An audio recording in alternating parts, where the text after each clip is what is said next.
আজি দুখৰ দিনত আমি মাত দিবলৈ আহিলোঁ। আমাৰ মাজত উপস্থিত হৈছে অসম জাতীয় পৰিষদৰ সন্মানীয় সভাপতি লুৰিণজ্যোতি গগৈ ডাঙৰীয়া, চিনাকি কৰি দিছোঁ লুৰিণজ্যোতি গগৈ ডাঙৰীয়া। আমাৰ মাজত উপস্থিত আছে আমাৰ অসম জাতীয় পৰিষদৰ কেন্দ্ৰীয় সমিতিৰ সম্পাদক চিত্তৰঞ্জন বসুমতাৰী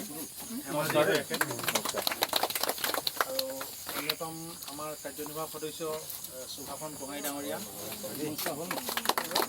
আমি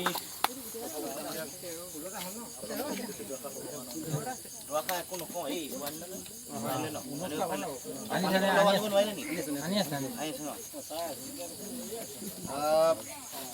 সন্মানীয় ৰাইজ, মই মাত দিবলৈহে আহিলোঁ দুখৰ দিনত।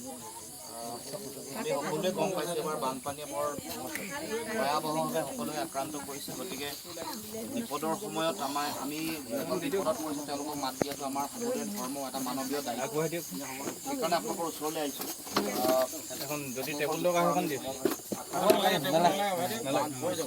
হওক আৰু আমিও চেষ্টা কৰিছোঁ মানুহৰ ওচৰলৈ গৈ দুখৰ বুজ ল'বলৈ, যিমান পাৰি আমি সহায় কৰিবলৈ চেষ্টা কৰিছোঁ। আপোনালোকৰ ওচৰত সাহায্য দিবলৈ অহা নাই, চৰকাৰে বিভিন্ন ধৰণৰ সামগ্ৰী সাহায্য আপোনালোকলৈ আগবঢ়াইছে। এয়া আপোনালোকৰ কাৰণে আমাৰ দায়িত্ব বা মৰম বুলি ধৰক। যিমান পাৰি চেষ্টা কৰিম। বিপদে আপদে আমাৰ দলৰ কৰ্মকৰ্তা সকলো আহি সহায় সহযোগিতা কৰিছে। গতিকে মই আপোনালোকক বিশেষ নকওঁ, এইখিনিকে কৈছোঁ। আৰু পৰৱৰ্তী দিনসমূহতো মই আহিম সহায় সহযোগিতা